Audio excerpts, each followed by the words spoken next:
Hello and welcome to another episode of Stranded with a Stranger.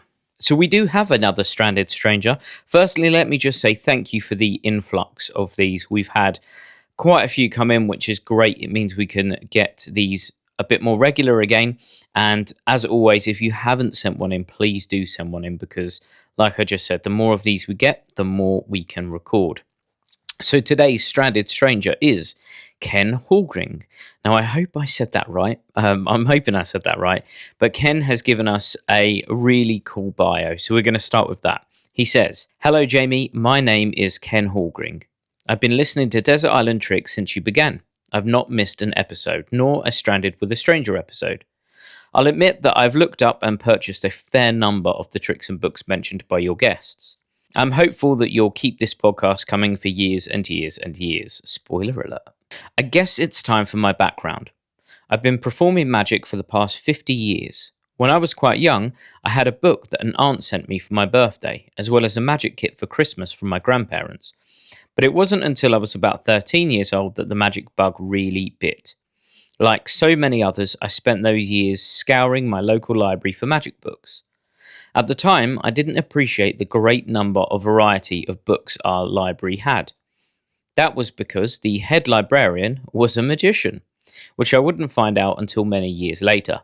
I spent my early teen years performing at birthday parties, scouting events, etc. By the time I was in college, I was performing a weekly strolling gig at a local restaurant, as well as all of the other usual shows. Since there were no clubs around, I took it upon myself to contact the Society of American Magicians and wound up founding Assembly 181. Naturally, we met at the local library, with the aforementioned librarian being one of our original members. Wow, that's amazing. Leaving college meant working, getting married, having children, etc. Magic took a back seat. I was no longer performing, but I was still keeping up with magazines, books, and tricks. I retired a couple of years ago and have re-immersed myself into the hobby. I'm not performing professionally, but I spend many hours a week studying, practicing, and getting together with friends in magic. As you can tell, I'm a big fan of magic. I've been lucky to see and meet many of the great magicians, including Doug Henning, Harry Blackstone Jr., Copperfield, Penn and Teller, Matt King, the amazing Randy, Banachek, Steve Valentine, Jamie Ian Swiss, Peter Samuelson, Assie Wind, Steve Cohen, Paul Gertner, and so many others. I live in New Jersey in the USA, and I'm only an hour away from New York City, Philadelphia, and Atlantic City, so I have an opportunity to see a lot of magic. Most recently, Piff performed in the next town over. I've also been to Las Vegas and the Magic Castle in the recent past. Next May, I'll be in your area, as my wife and I will be visiting London for a week. I'm definitely hoping to get to see some great magic and perhaps even visit the Magic Circle, which would be phenomenal. But enough about me, this is supposed to be about the tricks I'm going to bring on my desert island. Well, let's just address some of that. First off, please do come and see us. The Alakazam shop is in Ashford in the UK. It's only a train ride away from London, half an hour train journey, and you'll be into the centre of London. So if anyone's over in the UK, please do come over. Harry, Emma, Andy, sometimes Wayne, Pete, obviously, everyone is in the store. So it will be great to see you. And just looking at that massive list of people, Harry Blackstone Jr., Copperfield, Penn and Teller, Matt King, so on and so forth. Wow, what an incredible amount of people you've had the chance to meet. And the fact that I actually went onto your Facebook page and looked up Assembly 181, and it looks like there's regular events and meetups there, which is amazing. And the fact that your librarian was a magician, how cool is that? That is so cool. It must have been such a weird moment when you discovered that that person was a magician. So it's great. Now, the cool thing is Ken has started with some honourable mentions. So this might give us an idea of his list. Okay, so this may give us an idea of where he's going to go. So to begin, I'll have to give an honourable mention to a couple of my favourite tricks. First, the invisible deck. This was my get out of jail free card back in my table hopping days. I kept it in my jacket in the outside breast pocket. If I had a problem, I could always resort to that for my out. I admit that I rarely needed it, but just having it gave me tons of confidence. Nowadays, I make my own decks.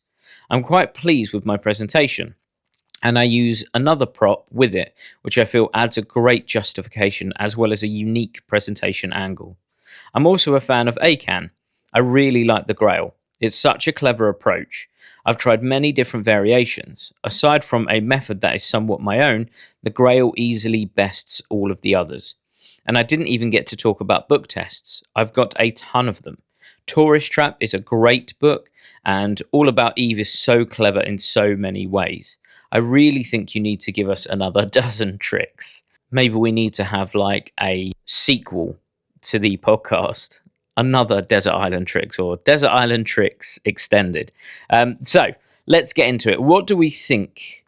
What do we think Ken's top 8 tricks are going to be?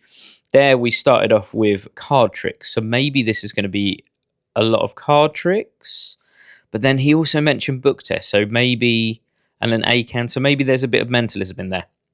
Let's have a look. So, in first position, Ken has put New York Transpo. This is a Peter Samuelson trick from his theatrical close-up book. It's a Chicago opener type trick with signatures that transpose. If I could only do one card trick, this would be it. As a matter of fact, it's the first trick that I performed for my wife, and she still has the card. By the way, I'm a very lucky man. My wife is a big fan of magic and thoroughly enjoys going to magic shows with me. A definite keeper. By the way, Peter Samuelson's version of Wildcard from his theatrical close-up book is the best script for Wildcard that I have ever seen. It really takes the trick to a higher artistic level.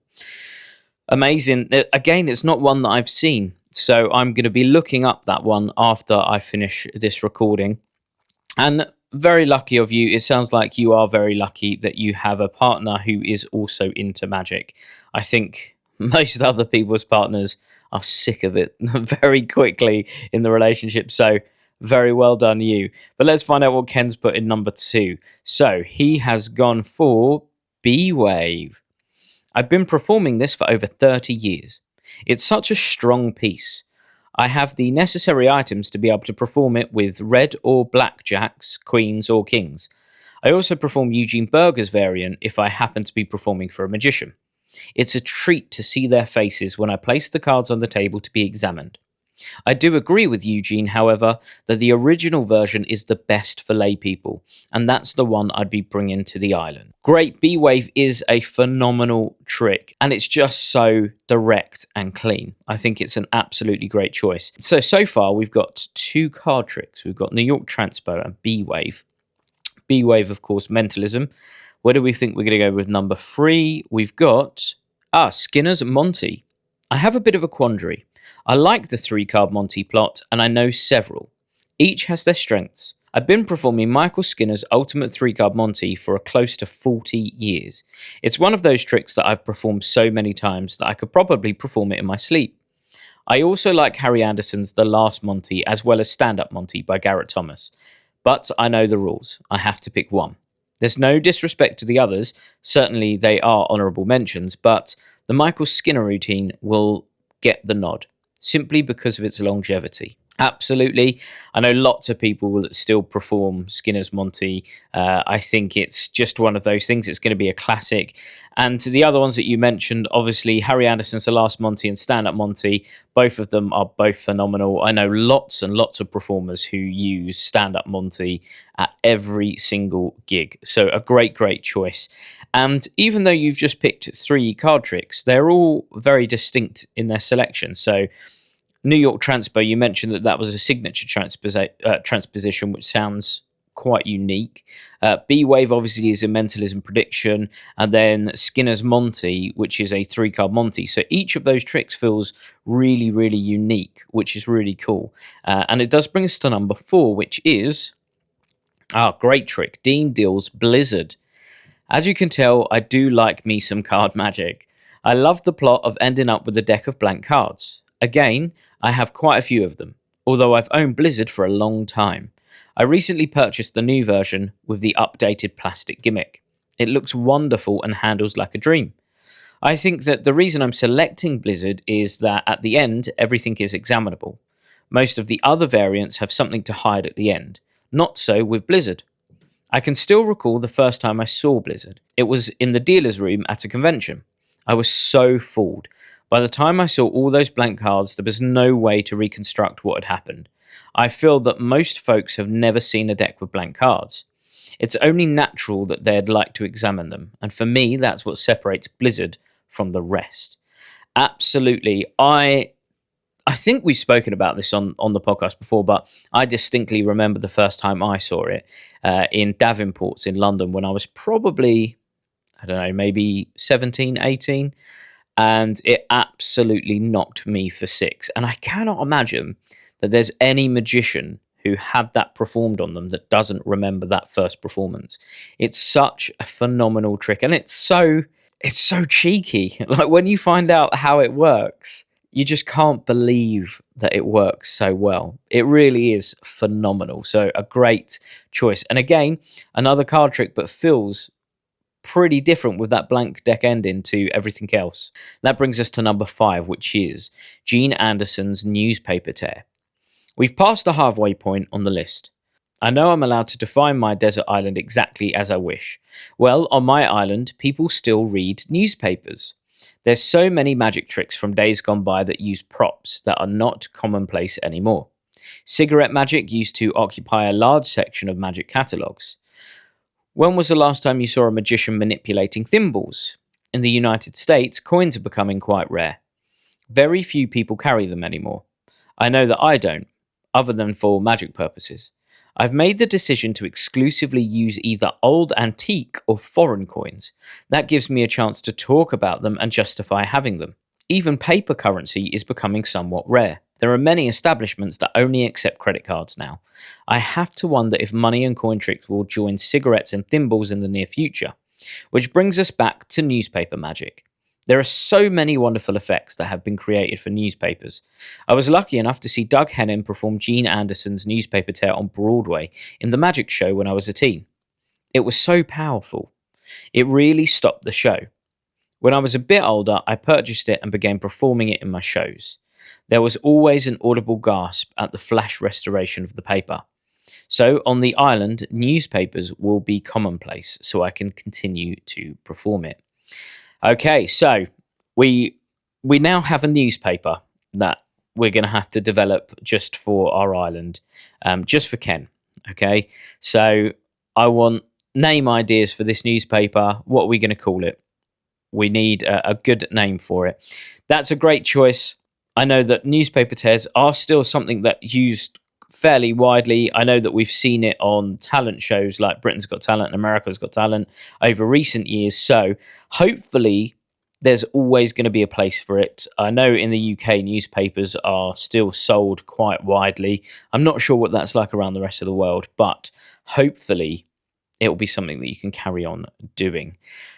So number 6, we've got Dean's Box. I was lucky enough to purchase one of the originals shortly before Dean Deal passed away. I've rarely seen many folks perform it, and it's a shame. It's a wonderful small illusion. Dean Deal was such a creative guy. I have a number of his effects, and they're all quite clever. I think what appeals to me so much about Dean's box is that the box itself is interesting. It's quite easy to weave a tale regarding the origins of the box, or at least how the magician came to possess it. It's so simple, yet these incredible things happen within. Absolutely true. I always wish that I got the chance to go to Dean's barbershop. I think it would have been incredible to visit. And Dean's box, I remember seeing this one as well when I was younger and absolutely loving it. I think the mystery of the box, I think the simplicity of the method, but just how clever it is. And when you think about Blizzard as well, it's the same sort of thing. It's a really simple method, but just so cleverly thought through. Going back to Andy Nyman's episode of the podcast, when he speaks about magicians having strange objects, I think this is a perfect example. And the boxes, the original ones, look so beautifully made. I've seen someone perform one of the original boxes up close, and every time I watch it, I just have to sit in awe of how amazing it really is. So, an absolutely great choice. So, that brings us to number 7, which is Stephen Bargatz's I Hate Kids. I'm running out of slots and I have so many other tricks that I love. I hate kids. Well, not really, but I do love Stephen Bargatz's trick by that name. It's a tough call. Since I think Martin Lewis's Technicolor prediction is outstanding and similar, but I love the fun of I Hate Kids. I can't perform it as Stephen does, and I don't think that anyone really should. But I do think it to be such a clever trick with so many opportunities for byplay and comedy. I was at a weekend magic gathering in Washington, D.C. a couple of years ago, and Stephen was there and performed the trick. The following day, I was fortunate enough to sit next to him during one of the other shows. Stephen is such a smart magician. He puts so much thought into his magic. We were sitting in the very back of the room, and as we watched the magician on stage, Stephen kept coming up with terrific ideas on how he could make the show better. It was just natural for him. Yeah, I remember seeing this trick years ago and thinking it was funny. I get that his presentation is probably quite unique to him. Absolutely another really great choice. And now we're getting into sort of a different territory. We've sort of started with those card tricks, and then we've progressed into a newspaper tear, Dean's box, and now I Hate Kids. So a really different mixture towards the end there, segueing away from the card tricks. So what do we think the last trick's going to be, everyone? Do we think it's going to be cards? Maybe mentalism with cards? Maybe it's going to be another prop trick or an object trick? Let's see what we've got. Colossal Killer in number 8. This is my one and only everyday carry. I found a nice wallet, the type that I would normally use. I keep the cards in my wallet all the time. If the subject of magic comes up, I can easily slide into performance of Colossal Killer. One thing I did is made the decision to use double-decker cards. With these cards, my wallet is slim, really slim. No one would ever think I could possibly have more than an extra card or two. When I first read about the trick, I was concerned about the 2 out of 3 times that it wouldn't be a direct hit. Once I find the right presentation, I found that I actually am disappointed when I have a direct hit. I always want to be off by 1. When that happens and I turn the card around, the reaction is spectacular. For me, it's the best everyday carry that I can think of. Absolutely. Again, one of the first card tricks I ever learned when I was in my teens. And I think anyone that performs it will say that they prefer it when the off by 1 option comes out, because I think it lowers the audience's expectations at that point and makes that reveal even more impactful. It also makes it feel a bit more preemptive when you've written something on the back and you knew that you were going to be off by 1. So I think it's a great choice. So just going back over your list, you've gone for New York Transpo, B-Wave, Skinner's Monty, Dean Dill's Blizzard, Gene Anderson's Newspaper Tear, Dean's Box, Stephen Bargatz's I Hate Kids, and we're ending with Colossal Killer. Now, there are quite a few card tricks in there, but all of them are really different and diverse. So I think that even that as a selection of tricks for your island would be great to watch. Now, it brings us on to our 2 curveball items. So obviously, at the point that this list was sent in, we didn't have our banishment. So we've only got a book and a non-magic item. So let's go for book. His book is Greater Magic. I'm a lover of books. I have so many wonderful books. My early books with fond memories are The Amateur Magician's Handbook by Henry Hay and Magic Digest by George B. Anderson. Both were important books in my formative years. I'm lucky enough to have one of Robert Harbin's book, number 442, but the book that I'm going to bring with me is Greater Magic. I've owned my copy for over 40 years. While I've referred to it many times over the years, I must admit that I've never put the effort into really studying it. I tend to fall into the same trap as most other magicians. The shiny new object is vastly more interesting. Being on the desert island would give me time to really study this massive tome. I do have one condition. When Richard Kaufman finally finishes his update to the book, I'd like to have you magically replace my current volume with a new one. I think that seems fair, don't you? Absolutely, Ken. We will do that for you. We will magically change it for you.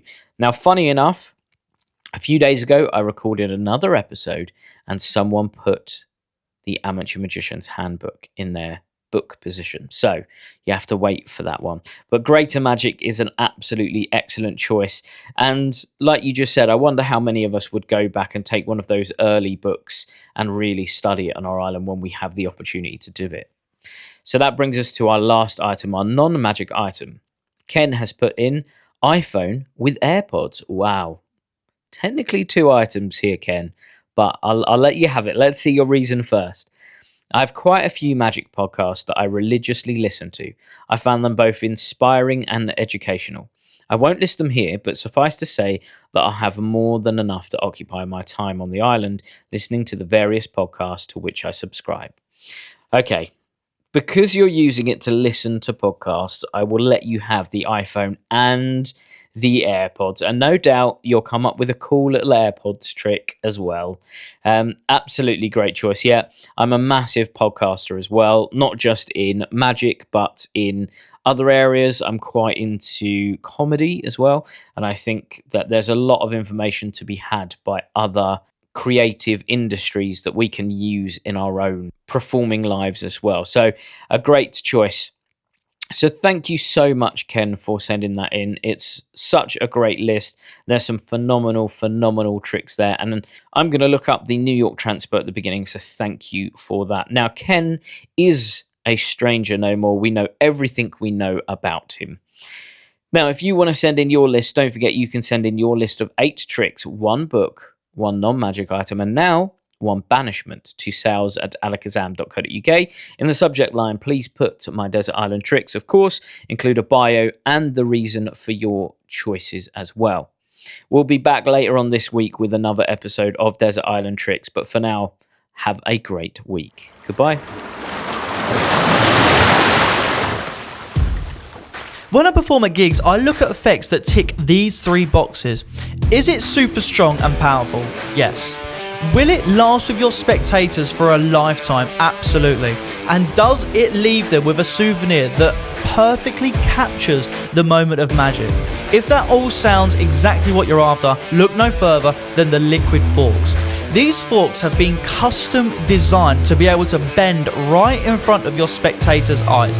It's so easy to perform, it's so visual, and trust me, they will honestly keep this impossible object because they've seen it morph in front of their eyes. It literally does the impossible.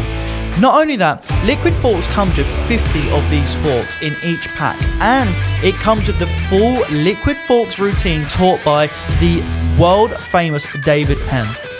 Not only that, we have a subscription service. If you guys love these forks and you get through them at your gigs, we now offer a monthly subscription where you get sent a box through every single month at a 10% reduced fee. Like I said, you guys are going to be loving these. You're going to be performing them every chance you can. Trust me, the reactions are second to none. So guys, head over to alakazam.co.uk, pick up a set of liquid forks. You will not regret it. Easy to do. Leaves them with a killer souvenir. And to be honest with you, it's not cards, it's not coins, it's not mentalism. It's something beyond belief. Check it out now, guys, the liquid forks.